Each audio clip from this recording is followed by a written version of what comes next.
Good morning, everyone. Welcome to another health session from Heyyyy Africa. For today, we have with us a student pharmacist, right? If I'm not mistaken. He will better introduce himself. I don't want to get into problem.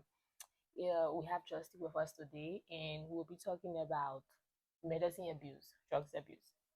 That's one thing that is common. You find people taking self-prescribed drugs these days, and it's somehow affecting population, if I'm not mistaken.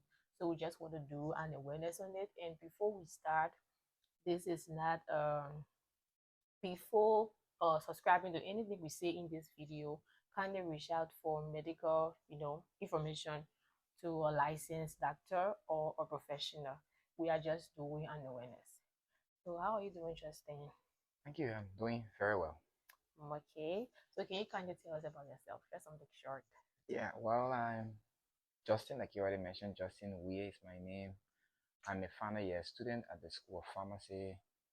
Um, I intern at Smart Liberia, Okay. and I've had a couple of years of teaching experience at different levels in high school and a part-time lecturer at Okay. the Vietnam College of Health Sciences. Okay. That's nice. Okay, so for today, like we said, we're going to talk about medicine abuse. And the first thing we want to know is what are the common types of the over-counter prescription drugs that people usually misuse in the Liberia context? Probably you have experienced it or, hear about it. Well, there are a lot of different types of over-the-counter medications that people misuse or abuse. Um, one of the amongst the many, you will have people abusing pain medicines, what we call the NC. For instance, the NCSI is a class of medicine that we refer to as the non-steroid anti-inflammatory drugs. So people abuse them a lot. They include the ibuprofen, they include acetaminophen, like that. So these medicines, people take them often when they feel minor pain and they use them like that. So it's among the drugs that are often abused. But it has some serious effects. Um, these medicines should be, although they are safe to take, but when they are self-prescribed, you don't know the dosage in which you should take it. I've seen cases where someone say, I'm supposed to take this medicine, I'm supposed to take 2 tablets or maybe 1,000 milligram of it, but then I I feel like it's not working for me, so I should increase the dose. Yeah. So they do that a lot, and it would interest you to know that um, pain relief, especially NSAID, the drugs I just spoke about, they are among the growing causes of kidney failure. So what this drug can do is that they inhibit prostaglandin, which allow the flow of fluid or blood to the kidney. So when they Wow. prevent it, then the kidney does not actually filter blood, and then there's accumulation of fluid in the cells or in the body, interstitial fluid, interstitial space, sorry, and then fluid begins to build up there. It sometimes lead to kidney failure over time. It leads to kidney failure. So this is something really alarming. Even the other time, I was I was having an interaction with someone, a pharmacist at GFK. He was telling me many people need to be told that these drugs are among the major causes of kidney failure in Liberia now. Yeah. Wow. Aside that, say even antibiotics like amoxicillin, like um flagyl or metronidazole, tetracycline, Cipro. These are drugs that people abuse, especially among female. When people have flu, common cold, we take amoxicillin for it, and it's not prescribed for it. It's not the use for it. Amoxicillin is an antibiotic that goes against bacterial infection, and flu is caused by a virus. So we can use the both in that Wow. case. But most times take it that way. So you're wrongly using the drug, you're abusing the drug, and sometimes it leads to antibiotic resistance. So we actually been using medicine for the wrong purpose. Because you talk about pain, the pain tablet you're talking about, what's the name again? There are a lot of them, but you Because have ibuprofen is they, one of them. they having one pain relief. What they holding your hair on the pack in red pack. that drug, somebody knows somebody that can take that medicine just to sleep. Because when you take it, you know, you make you rest. Oh, well, there are different cases.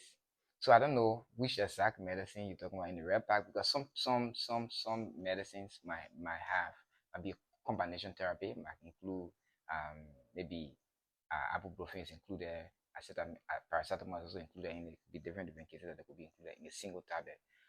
But with sleeping, you can even the guys who are in the street, the guys study drugs so well. Like some people will take how you call it, cough medicine, but this cough medicine contains codeine or opium.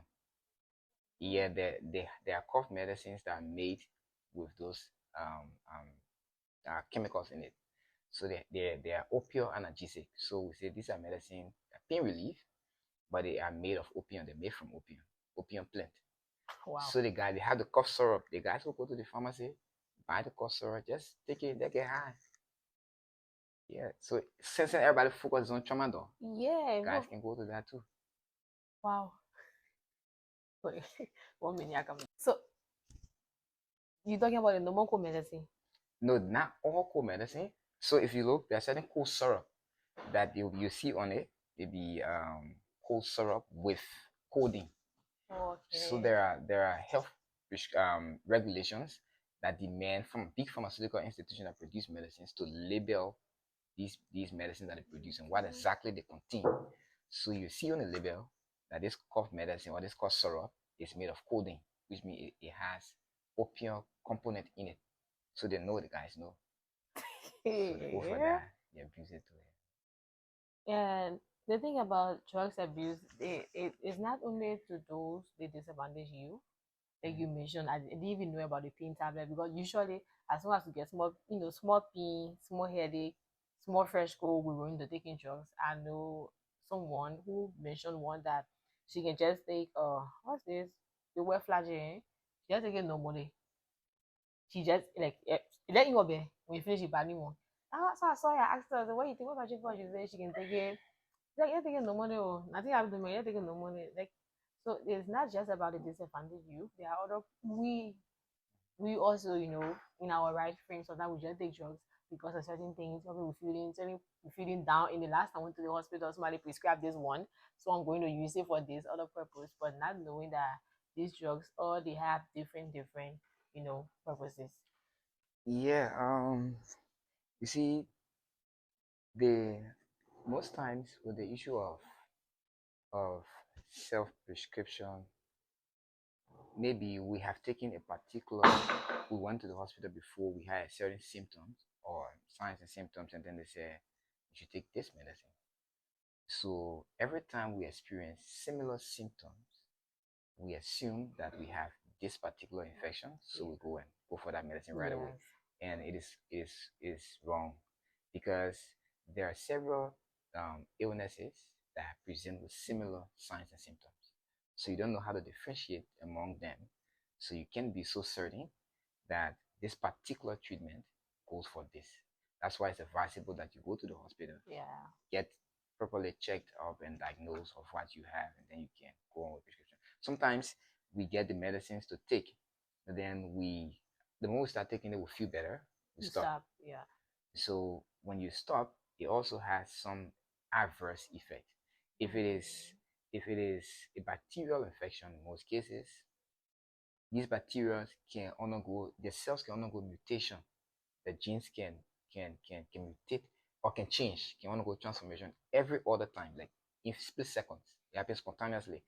So if you're taking a particular medicine against a particular infection you have, and then you start to feel better, you stop. Within that period, those bacteria could develop a new gene, a new strain that could combat the medicine when you take the very resistance now against the medicine. When you start to take the medicine again, And they just yeah. go in hibernation, Yeah, like but they want they are dead, but they're not. yeah, After you stop, they they come resurface, back. come back again. So you having a relapse every other time. Just keep going, coming like that. So with flagyl too, like you were talking about someone and abusing flagyl, people just, especially as I mean, it happen with female most times when they're done with their menses, it's just say I need to get flagyl to clean myself. You don't need that. Yeah, I You know. Well, just don't need I that. can really be trying to understand that why they can be why you want clean like. There's nothing Yeah, there. yeah. So talking about the health rates, are there any other long or short term rates you didn't mention? Probably because I think you've covered most of the things that can, come up from you not having proper guidance on which drugs to take or everything. Yeah, there are there are there are a couple of long-term risks. It depends what you are on. Like for instance, I mentioned if it is NSA pain tablets, the long-term risk could be you have how you term it, kidney failure. Kidney failure, If you are overdosing with paracetamol, you have liver problem. wow. Yeah, you could have liver problem. If you are either underdosing with antibiotics, or not completing your treatment with antibiotics, because all of those are Right. misuse of drugs. If you're not completing your treatment, you're underdosing with that, not taking the medicine on time, some of the things that could happen will be you build resistance against the medicine. That's why we have a growing increase in antibiotic resistance. That's why the World Yeah. Health Organization is placing a lot of attention to that, because we realize that we often don't complete treatment, or because these medicines are accessible to us. We don't Yeah. like in Liberia and some parts of West Africa or Africa as a whole. We don't have stringent measures in how we get medicine from the pharmacy or drugstore. Anybody can just Anybody walk can in, just they get walk it. So, here and get no taking it. There's a growing increase in drug resistance, especially antibiotic resistance. So those are long-term effects you experience. Now you're really sick, you need a medicine, medicine, but it's not then working. it can work. And interestingly, just like Cipro, these are broad-spectrum antibiotics. It means they can treat a lot of infections. So if you are frequently abusing these broad-spectrum antibiotics, the day you need it, they're not working anymore. You need a narrow-spectrum antibiotics, and they don't work in you anymore. So Yeah, it's actually yeah, dangerous. it's And actually people are not, I don't know if they don't understand. The thing is, it's not a, if you as a human, if you abuse this thing and then grow into it, it's like every other human, right? It's not just you who suffer the consequences, but every other person. Is it true? of course it is. Yeah. Of course it is. So it's not just you in this case, it's everyone's business. That's why we're trying to do the awareness on medicine abuse. You talk about underdosing, not completing, they get that one over, get a tablet, and then you feel better. You just okay, I won't take this. That's why in the poor houses they get medicine pain, medicine jar, medicine that Yeah. they or health prescription that they didn't complete. They check even the balance one there. Someone Anytime might you say, want I get it. my bottle medicine and never Yeah, work. balance medicine there. Okay, so what's your message? Your last message. How can someone out there, spread the awareness as a doctor in the community leaders? What do you think we can do to spread more awareness on medicine abuse? So, firstly, I will say to people out there that we should not buy medicines from the bucket. It's Okay. one of the first recommendations I will make.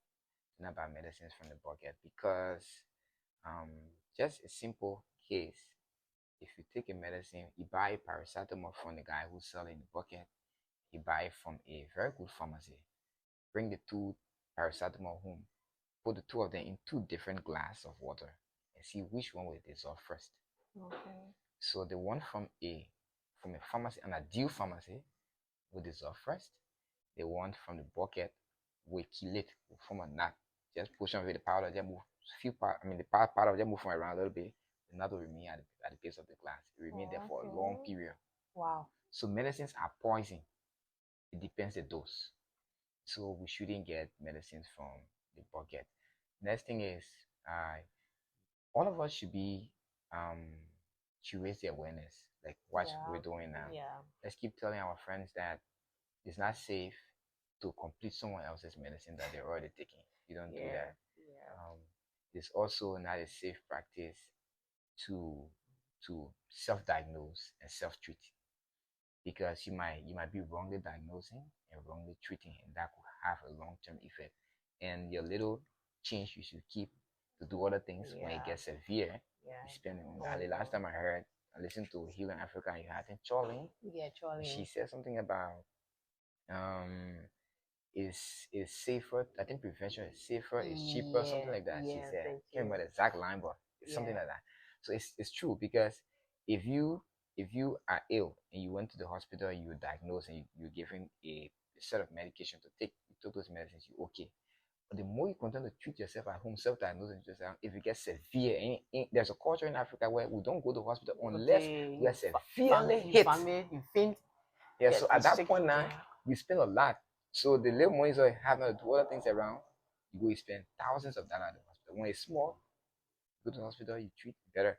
Or you could cultivate a habit where you say, I'm going to the hospital after every 3 months, maybe quarterly, to do my checkup. Just you don't have to be sick to do checkup. Yeah, Do that's that. another thing It's we're another trying thing to to do. push through. People do that lab, just do your normal Just do your checkup normal checkup. maybe It's after okay 3 for or you. 4 or 5 months to know what's going on within your body. I think. So sometimes, finally, sometimes with some of the pain we feel, sometimes could be due to stress. You just Yeah, relax. yeah. You just need to relax, drink water, and those things will cool off. You don't need to be abusing pain medicine. Sometimes you get addicted to it now that you can't do about it. Yeah, I can remember once when I taking tablets and he's the work on me. They are just up. I used to my ear, they are just rest, I sleep. If I sleep the entire night, I will call the morning and stay here till before. But at certain point I take him just say you see what all the bye. So yeah, that's another important thing. And you watching this video, you can help us to share the awareness. You have learned something today. Even I have learned something. I've learned underdosing. I've learned that today. So you can kindly share the video to someone, help share the awareness, let the message go across. Like we shouldn't underdose, we shouldn't abuse drugs, and we should be able to reach out for proper prescription whenever we are diagnosed. We shouldn't self-diagnose ourselves first thing and reach out for proper prescription of drugs. So yeah, thank you for watching. See you next Thursday. Thank you.